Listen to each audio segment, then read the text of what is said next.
ये एक नया वीडियो है। इसमें हम जो यूपीएससी मेंस से रिलेटेड टॉपिक कर रहे थे उसी में जीएस 3 का हम आज नया टॉपिक देखेंगे जो कि इंक्लूसिव ग्रोथ के नाम से होगा। ये जीएस 3 का काफ़ी इम्पोर्टेंट टॉपिक है। इससे यूपीएससी हर साल नए कुछ ना कुछ क्वेश्चंस पूछती ही रहती है। इसके अलावा भी जीएस 3 के अलावा ये एसए में भी काम आता है और जीएस 3 में तो डेफिनेटली ईच ईयर मतलब हर एक साल एक क्वेश्चन आता ही है। बाकी इसका जो यूज़ है वो अदर टॉपिक्स में भी है। मैं एग्ज़ाम्पल में आपको समझाता हूँ। जैसे कि यूपीएससी जो है ग्लोबलाइजेशन को इंक्लूसिव ग्रोथ से लिंक करके क्वेश्चन फ्रेम कर सकती है। जैसे फॉर एग्ज़ाम्पल कि क्या ग्लोबलाइजेशन से इंक्लूसिव ग्रोथ को इंश्योर या सुनिश्चित करने में मदद मिल सकती है, ये क्वेश्चन बन गया। इसके अलावा जैसे वुमेन एम्पावरमेंट में इंक्लूसिव ग्रोथ कैसे रोल प्ले कर सकता है ना। तो इसके अलावा जैसे कि हंगर इंडेक्स में रैंक इम्प्रूव करने यानी कि या भुखमरी को ख़त्म करने में इंक्लूसिव ग्रोथ की क्या उपयोगिता हो सकती है, इस तरह से क्वेश्चंस बनाए जा सकते हैं। तो ये टॉपिक काफ़ी ज़्यादा इम्पोर्टेंट है। तो आइए अब हम इंक्लूसिव ग्रोथ को विस्तार से समझते हैं। सबसे पहले हमें इसमें क्या क्या समझना है मैं आपको वो बता देता हूँ। सबसे पहले हम देखेंगे इसमें डेफिनेशन इंक्लूसिव ग्रोथ की क्या है। सेकंड हम इसका देखेंगे कि एलिमेंट्स क्या हैं इंक्लूसिव ग्रोथ के, फिर इसकी ज़रूरत क्यों है, फिर इसके बाद में इसके इंडिकेटर्स क्या है, मतलब कि अगर इंक्लूसिव ग्रोथ हो रही है कि नहीं हो रही है, इसके कुछ इंडिकेटर्स भी तो होंगे, वो भी हम समझेंगे। फिर हम देखेंगे कि इसके चैलेंजेस क्या हैं। इंक्लूसिव ग्रोथ अगर कि कौन से ऐसी चीज़ें हैं जो इंक्लूसिव ग्रोथ को रोक रहे हैं या हिंडर कर रहे हैं।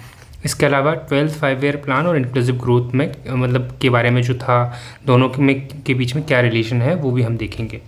तो डेफिनेशन की अगर बात करें तो व्हाट इज़ इंक्लूसिव ग्रोथ, तो ओईसीडी ने इसकी बहुत ही अच्छी डेफिनेशन दी है। वो ये है, उसने कैसे डिफाइन किया इसको, inclusive growth as economic growth, ऐसी इकोनॉमिक ग्रोथ या आर्थिक वृद्धि that is fairly distributed across society, यानी कि सोसाइटी के सभी सेक्शंस के लिए डिस्ट्रीब्यूट होती है, सभी को लाभ पहुँचाती है या फ़ायदा पहुँचाती है या है ना। तो and creates opportunities for all, सभी के लिए समान अवसर पैदा करती है। तो उसके ये जो है ओईसीडी की डेफिनेशन है, आप इसको एज इट इज़ लिख सकते हैं ना। और ये जैसे कि हम टॉपर्स की कॉपीज़ में हमने जो लास्ट ग्लोबलाइजेशन का करा था या जो है टॉपर्स के आप कॉपी देखेंगे तो उसमें भी वो रेफरेंस देते हैं WHO का, अगर किसी डेफिनेशन में किसी और ऑर्गेनाइजेशन का, तो आप ओईसीडी की डेफिनेशन याद करें। इसके अलावा एलिमेंट्स की अगर हम बात करें तो जो इंक्लूसिव ग्रोथ के जो तत्व हैं वो कौन कौन से हैं। एक तो एम्प्लॉयमेंट जनरेशन, इंक्लूसिव ग्रोथ अगर होगी तो एम्प्लॉयमेंट जनरेशन होगा, इससे बेरोजगारी कम होगी। सेकंड एग्रीकल्चरल डेवलपमेंट, यानी इंक्लूसिव ग्रोथ सभी सेक्टर्स को फ़ायदा पहुंचाती है। अभी हमने डेफिनेशन में पढ़ा ना कि Fairlie distributed across society creates opportunities for all. तो एम्प्लॉयमेंट जनरेशन एग्रीकल्चरल यानी कि किसानों को फ़ायदा होगा, है ना, फार्मर्स को।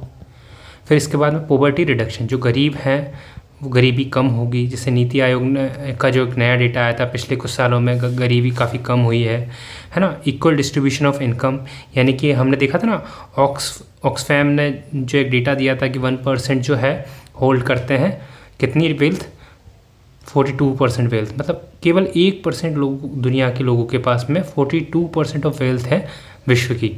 तो जो है इंक्लूसिव ग्रोथ इस डिस्पैरिटी को कम करके इक्वलिटी या इक्विटी की तरफ बात करती है ना। तो equal distribution of income, social sector development, जो डिफरेंट सोशल सेक्टर हैं जैसे एजुकेशन हो गया, एजुकेशन सेक्टर हो गया या और भी जो हेल्थ सेक्टर हो गया, इन सब के डेवलपमेंट में ये पार्ट कंट्रीब्यूट करती है। इसके बाद रिडक्शन इन रीजनल डिस्पैरिटीज़, जैसे इंडिया में ही काफ़ी रीजनल डिस्पैरिटीज़ है। नॉर्थ ईस्ट का डेवलपमेंट देख लीजिए या वेस्ट का डेवलपमेंट देख लीजिए, वेस्ट इंडिया का काफ़ी डिस्पैरिटीज़ है। या बिहार का जो हम बात करते हैं, बिहार का काफ़ी अंडर डेवलप्ड स्टेट है, वहाँ के लोग कहीं इधर उधर माइग्रेट करते हैं, है ना, क्योंकि ग्रोथ उतनी इंक्लूसिव ग्रोथ को दर्शाता है ये सब। इसके बाद इंडस्ट्रियल डेवलपमेंट, है ना। इसके बाद एनवायरमेंटल प्रोटेक्शन, ऐसा नहीं है कि ये सब केवल मनी तक या फिर फाइनेंशियल ही बात करते हैं, बल्कि एनवायरनमेंट भी सूटेबल हो, है ना, सभी को अच्छी। जैसे दिल्ली में हवा सही नहीं मिलती, तो ये इंक्लूसिव ग्रोथ को नहीं शो करता। अगर हवा अच्छी नहीं मिलती, अगर मतलब इंक्लूसिव ग्रोथ में एनवायरनमेंट भी आ जाता है ना। तो ये काफ़ी ब्रॉड है। इसके अलावा नीड फॉर इंक्लूसिव ग्रोथ की ज़रूरत क्या है, जो हम चीज़ें सेकंड देखने वाले थे। थर्ड, तो इकोनॉमिक इक्विटी मतलब आर्थिक समता के लिए इसकी काफ़ी आवश्यकता होती है ना। Reducing income and wealth disparities, जब हमने अभी बात करी कि 1% ऑक्सफैम की रिपोर्ट के अनुसार 1% होल्ड्स 42% ऑफ वेल्थ, है ना। फिर इसके बाद सोशल जस्टिस, सामाजिक न्याय, मतलब सभी के लिए अपॉर्चुनिटीज़ क्रिएट करता है, मार्जिनलाइज कम्युनिटीज़ के लिए, है ना। अभी हम देखते हैं कि फार्मर डे ट्रैप काफ़ी ज़्यादा है, इसकी वजह से वो जो है गलत कदम उठा लेते हैं कई बार। इसके अलावा जो ministry of social justice and empowerment है, इसके लिए ये स्कीम भी लॉन्च करी है ना, स्माइल। इसका फुल फॉर्म है support for marginalised individuals for livelihood and enterprise, ठीक है। तो इसके अलावा ये जो है पॉवर्टी एलिवेशन में भी मदद करती है ना। Poverty uplifting under privileged sections of the society, मतलब जो हाशिए पर चले गए लोग हैं उनको अपलिफ्ट करने में काफ़ी मदद करती है इंक्लूसिव ग्रोथ, है ना। इसके लिए स्कीम भी चलाई है गवर्नमेंट ने, मनरेगा, ताकि 100 डेज़ का एम्प्लॉयमेंट एटलीस्ट सुनिश्चित किया जा सके, है ना। इसके अलावा एम्प्लॉयमेंट जनरेशन में मदद करती है, जो कि हमने मनरेगा में भी देखा, या फिर और भी जो कई सारे इनिशिएटिव्स हैं जो एम्प्लॉयमेंट जनरेशन में काम आते हैं। रीजनल बैलेंस को भी इंश्योर करती है, जैसे बिहार, महाराष्ट्र और गुजरात में जो डिस्पैरिटीज़ देखने को मिलती है उसको कम करने का ये प्रयास करती है। इसके बाद में सस्टेनेबल डेवलपमेंट, ये हमने गोल देखे ना, no poverty, zero hunger, SDG goal 2, SDG goal 3, 4 जो जितने भी हैं, या फिर 6 है, 7 है, जेंडर इक्वलिटी 5th है ना, रिड्यूस इनइक्वालिटी 10th है।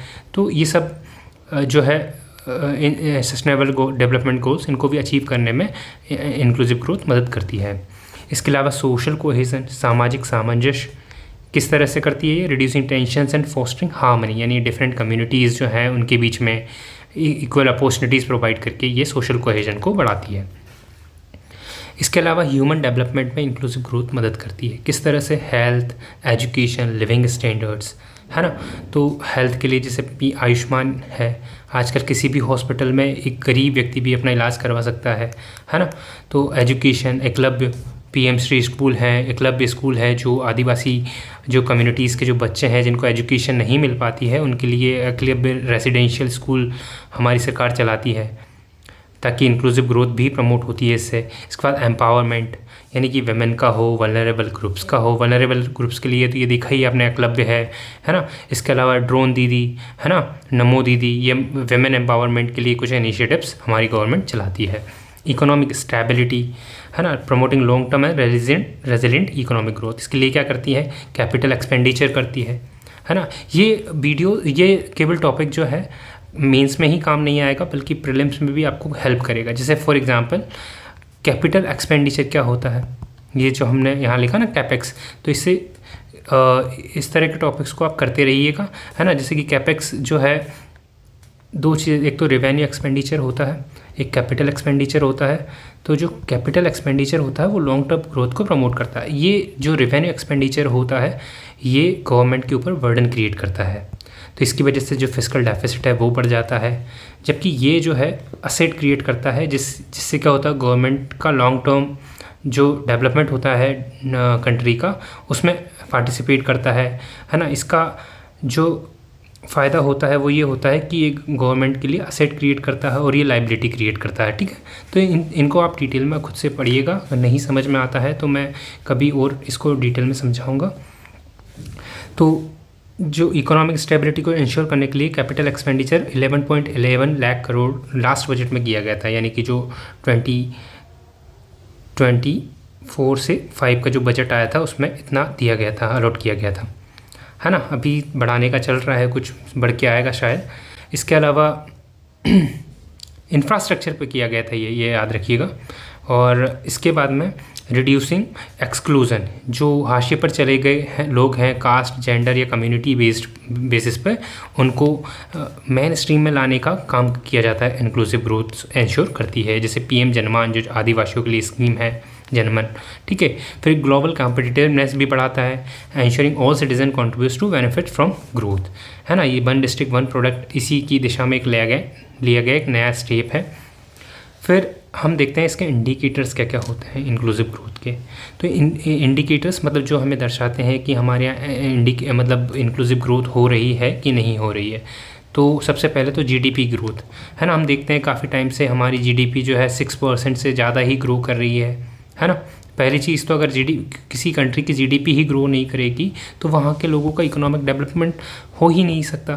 तो जो है हमारी जो कंट्री की जो जीडीपी है वो 6% से लगातार इससे ज़्यादा से ग्रो कर रही है। तो ये एक इंडिकेटर है जो दर्शाता है कि इंक्लूसिव ग्रोथ हो रही है। Second, poverty reduction. ऐसा नहीं है कि वो जो जीडीपी ग्रो हो रही है वो केवल जो अपर इनकम वाले जो लोग हैं, हाई इनकम ग्रुप वाले लोग, उन्हीं को बेनिफिट करे, बल्कि पॉवर्टी रिडक्शन यानी कि इसका फ़ायदा नीचे के लेवल के लोगों को भी मिलना चाहिए।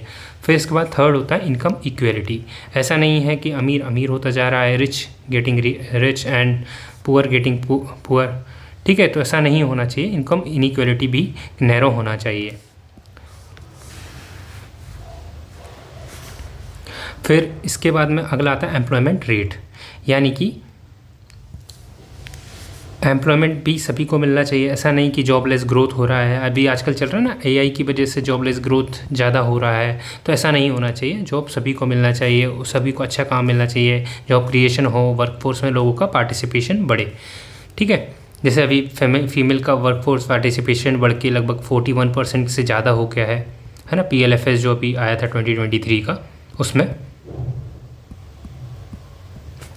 Education access, improve literacy, school enrolment rates, है ना, जो बच्चों का लिटरेसी या स्कूल एनरोलमेंट रेट्स बढ़नी चाहिए। जैसे कि PM श्री स्कूल इस दिशा में अभी एक नया कदम उठाया गया है, जो बच्चों के एनरोलमेंट रेट्स को बढ़ाने के लिए और क्वालिटी एजुकेशन प्रोवाइड करने के लिए दिया गया है। न्यू एजुकेशन पॉलिसी भी इसी दिशा में एक महत्वपूर्ण कदम अभी लिया गया है। इसके अलावा हेल्थ केयर एक्सेस, सभी को अच्छी हेल्थ केयर फैसिलिटीज़ मिले, है ना, सुविधाएं जो हो, स्वास्थ्य सुविधाएं मिले। इसके अलावा लाइफ एक्सपेक्टेंसी उनकी इम्प्रूव हो, ठीक है। जैसे आयुष्मान भारत जन औषधि केंद्र इस दिशा में काफ़ी अच्छा कदम है। इसके बाद में इंफ्रास्ट्रक्चर डेवलपमेंट, है ना, PM ग्राम सड़क योजना, connectivity and rural urban areas, ठीक है, इसके लिए PM ग्राम सड़क योजना। इसके अलावा घर तक जो है जल पहुंचाने के लिए हर घर नल से जल एक स्कीम चलाई जा रही है ना। फिर financial inclusion, access to banking and credit services for all. Jan Dhan accounts ने काफ़ी लोगों के लिए zero balance opening accounts open करे हैं, मतलब ज़ीरो बैलेंस पे आप ओपन करवा सकते हैं, है ना। उनको इसके साथ में डेबिट कार्ड्स भी दिए जाते हैं, रुपए कार्ड्स जिसको आप बोलते हैं, है ना। तो इससे क्या होगा, उनका पार्टिसिपेशन जो है फाइनेंशियल इंक्लूजन बढ़ा है। इसके अलावा social inclusion, reduction in exclusion based on caste, gender, ethnicity. Reservation article 1560 में जो दिया गया 15 एंड 16 में, वो सोशल इंक्लूजन को बढ़ाता है। इसके बाद में regional balance, equitable development across regions. अगर रीजनल बैलेंस होगा तो क्या होगा कि सारे जो डिस्पैरिटीज़ है, माइग्रेशन, वो कम होगा। हम अक्सर देखते हैं कि जब लोग माइग्रेट करके एक एरिया से दूसरे एरियाज़ में जाते हैं तो वहाँ कई बार उनके साथ डिस्क्रिमिनेशन होता है। लेकिन अगर रीजनल बैलेंस होगा डेवलपमेंट में तो उससे क्या होगा, वो माइग्रेट नहीं करेंगे। एक तो उनका जो लोनलीनेस या कई अलग प्रॉब्लम्स क्रिएट होती हैं, ट्रस्ट का इशू आता है ना, तो ये भी दूर होगा। साथ में उनके साथ जो डिस्क्रिमिनेशन होता है वो भी नहीं होगा। जैसे कि हम देखते हैं कि बिहार के लोग कहीं और जाते हैं तो उनके साथ कई बार डिस्क्रिमिनेशन होता है, उन्हें राशन नहीं मिल पाता, तो ये सारी चीज़ें भी दूर हो जाएंगी। इसके बाद ह्यूमन डेवलपमेंट इंडेक्स में भी इम्प्रूवमेंट होगा, हेल्थ में, एजुकेशन में, इनकम में। इसके अलावा जो है एनवायरमेंटल सस्टेनेबिलिटी भी बढ़ेगी, है ना। जैसे कि क्या होता है कि माइग्रेट करते हैं, रीजनल डिस्पैरिटीज़ होती हैं, तो वो एक जगह ज़्यादा क्राउड इकट्ठा हो जाता है तो वहाँ का जो इकोलॉजी है वो भी इफेक्ट होती है, क्योंकि इंक्रोचमेंट बढ़ जाता है ना। तो growth with ecological balance, gender equality, इससे क्या होगा कि एम्पावरमेंट ऑफ वुमेन भी होगा सोशो इकोनॉमिक सेक्टर्स में। इसके अलावा एक्सेस टू बेसिक सर्विसेज जैसे universal availability of water, sanitation, housing, है ना। अगर ज़्यादा क्राउडी एरिया नहीं होगा तो ये ईजिली मिल जाएंगे। जैसे हम दिल्ली में देखते हैं, ज़्यादा क्राउड होने की वजह से कई बार वाटर क्राइसिस काफ़ी ज़्यादा आता है। फिर इसके बाद में कई सारे चैलेंजेस हैं जो इंक्लूसिव ग्रोथ अचीव करने में हमें समस्या उत्पन्न करते हैं। जैसे पॉवर्टी, हाई पॉवर्टी है, इसकी वजह से सभी बेसिक चीज़ों को एक्सेस नहीं कर पाते हैं, डेप्रिवेशन होता है उसकी वजह से। सेकंड होता है इनइक्वालिटी। हमने देखते हैं कि एक ही कंपनी में दो तरह के लोग काम करते हैं, एक जो लेबरर्स टाइप के होते हैं और एक जो हाई पेइंग जॉब्स में काम करते हैं वहाँ पे, तो दोनों के बीच में काफ़ी ह्यूज डिफरेंस देखने को मिलता है। तो इसकी वजह से इनइक्वालिटी काफ़ी ज़्यादा है, इनकम, जेंडर और रीजनल डिस्पैरिटीज़ की वजह से। जैसे कि दिल्ली की जो इनकम लेवल है, इंडिविजुअल इनकम लेवल, वो काफ़ी ज़्यादा है। वहीं देखें तो बिहार में या नॉर्थ ईस्ट में काफ़ी कम है। तो ये सब काफ़ी इनइक्वालिटी को शो करता है। इसके बाद अनएम्प्लॉयमेंट, जो आजकल हाई लेवल्स ऑफ अनएम्प्लॉयमेंट और जॉबलेस ग्रोथ हो रही है ऑटोमेशन की वजह से, इसकी वजह से ये भी एक इंक्लूसिव ग्रोथ को इंश्योर करने में या सुनिश्चित करने में काफ़ी समस्या बनता है। इसके बाद लो स्किल डेवलपमेंट, लोगों में स्किल्स की कमी है, इनएडिक्वेट वोकेशनल ट्रेनिंग होती है हमारे यहाँ। स्कूल लेवल पे तो आपने देखना कि रोट लर्निंग काफ़ी ज़्यादा होती है, हालांकि अभी कुछ करिकुलम में सुधार किया जा रहा है, तो बच्चों को बचपन से ही जो है वोकेशनल ट्रेनिंग की और बढ़ाया जा रहा है। इसके बाद जैसे कि हमारे यहाँ केवल ओनली 5% जो है फॉर्मली स्किल्ड लोग देखने को मिलते हैं, जबकि यूएस में वहीं 52% के आसपास फॉर्मली स्किल्ड लोग देखने को मिलते हैं। तो इतना काफ़ी ज़्यादा ह्यूज डिफरेंस है दोनों में। फिर इसके बाद में एग्रीकल्चरल डिस्ट्रेस, हम देखते हैं कि फार्मर्स को गलत कदम उठाने पे मजबूर होना पड़ता है, फार्मर डे ट्रिप देखने को मिलता है ना, उनको उनकी फसलों के उचित दाम नहीं मिल पाते। आपने देखे होंगे कई फ़ोटोज़ आते हैं, कई टमाटर फैले हुए हैं, क्योंकि उनको दाम ही नहीं मिलते, वो फेंक जाते हैं, है ना, उनका जो लागत है वो ही नहीं निकल पाती। इसके बाद इंफ्रास्ट्रक्चर डेफिसिट है, आपने देखा होगा कई जगह सड़कों का एक्सेस नहीं है, कई जगह इलेक्ट्रिसिटी नहीं है, अर्बन इंफ्रास्ट्रक्चर इतना बेकार है, जिससे दिल्ली में भी अभी फ्लड की समस्या देखने को मिली थी। ठीक है, तो ये सब। इसके बाद में financial exclusion, limited access to banking and credit, rural areas, उनको इजीली लोन नहीं मिल पाता है, क्योंकि हालांकि आजकल एक स्वामित्व स्कीम है जो उनके असेट को जो है प्रॉपर तरीके से रिकॉर्ड कर रही है, जिससे वो इजीली क्रेडिट को एक्सेस कर पाएँ। और भी कई सारी, जैसे कि हमने पीएम जनधन अकाउंट्स देखे, जिसकी वजह से उनको, या फिर हम देखते हैं सेल्फ हेल्प ग्रुप्स काफ़ी मदद कर रहे हैं और कि वो बैंकिंग और क्रेडिट फैसिलिटीज़ रूरल एरिया में बढ़ाई जा सकती है, लेकिन अभी भी काफ़ी ज़्यादा गैप इसमें देखने को मिलता है। इसके अलावा social exclusion, marginalisation of Dalits, Adivasis, vulnerable groups, health inequality काफ़ी देखने को मिलती है ना। कुछ लोगों को बेसिक हेल्थ फैसिलिटीज़ ही नहीं मिल पाती है ना, या फिर उनका ट्रीटमेंट ही नहीं होता। हम देखते हैं कि कई सारी जो लैक्टेंट टीबी के केसेस काफ़ी देखने को मिलते हैं, जिसको पता ही नहीं होता है कि उनको टीबी है। इसके अलावा एजुकेशनल गैप्स काफ़ी ज़्यादा हैं, है ना, drop outs of marginalised communities, urban rural divide काफ़ी ज़्यादा है ना, क्योंकि जहाँ एक और अर्बन एरियाज़ में काफ़ी फैसिलिटीज़ देखने को मिलती है, मॉल वगैरह सब चीज़ें इजीली एक्सेस होती हैं, वहीं रूरल एरियाज़ में बेसिक हेल्थ फैसिलिटीज़ भी नहीं मिलती है, या बेसिक चीज़ें भी नहीं अवेलेबल होती है। करप्शन काफ़ी ज़्यादा है, लीकेजेस हैं, रिसाव काफ़ी होता है चीज़ों का।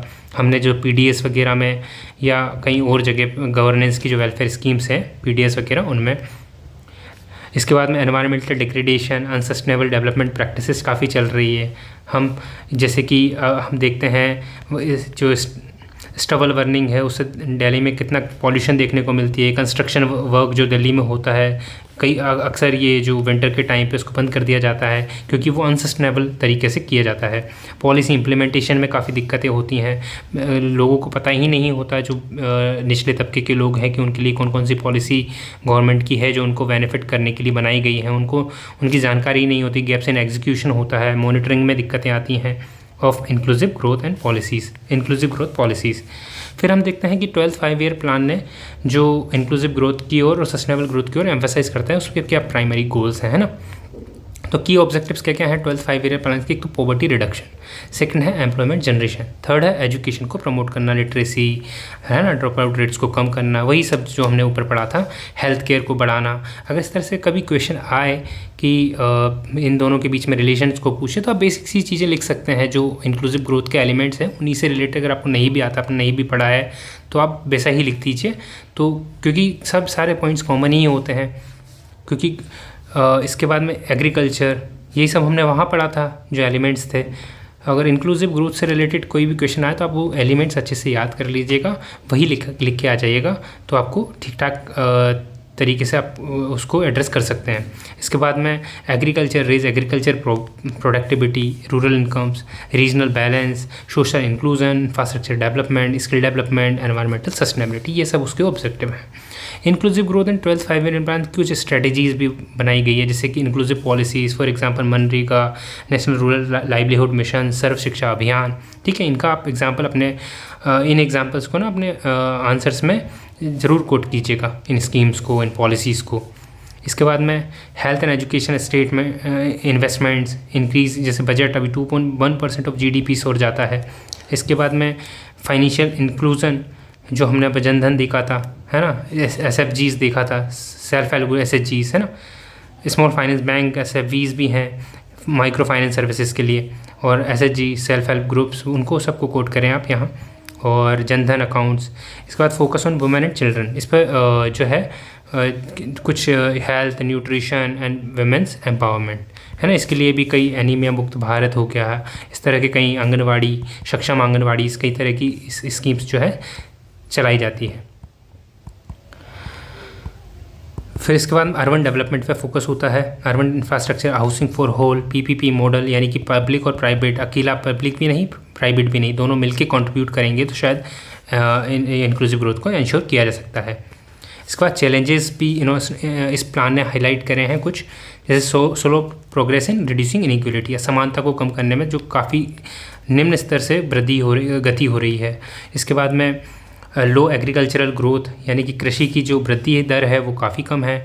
इनइक्वालिटी, इनएडिक्वेट एम्प्लॉयमेंट भी उतना जनरेट नहीं हो पा रहा है ना, लोगों को एक जगह से दूसरी जगह माइग्रेट करना पड़ता है, रीजनल सोशल डिस्पैरिटीज़ आ रही है। इसके बाद में एनवायरमेंटल डिग्रेडेशन हो रहा है, रिसोर्स का डिप्लीशन हो रहा है, जैसे पानी नहीं देखने को मिलता, पेड़ कट रहे हैं, इसकी वजह से स्वच्छ हवा नहीं मिल पाती है ना, तो गर्मी हीट बढ़ती जा रही है, बहुत सारी ऐसे जो है डोमिनो इफेक्ट वाली चीज़ें हो रही हैं। ठीक है, तो the 12th 5 year plan ladder road map एक इसने दिया है, एक आगे के लिए एक रास्ता तैयार किया है कि किस तरह से इंक्लूसिव ग्रोथ को एड्रेस किया जा सकता है, कि में हो रही आ रहे चैलेंजेस को एड्रेस करा जा सकता है by economic, social empowerment dimensions, है ना। तो थैंक यू।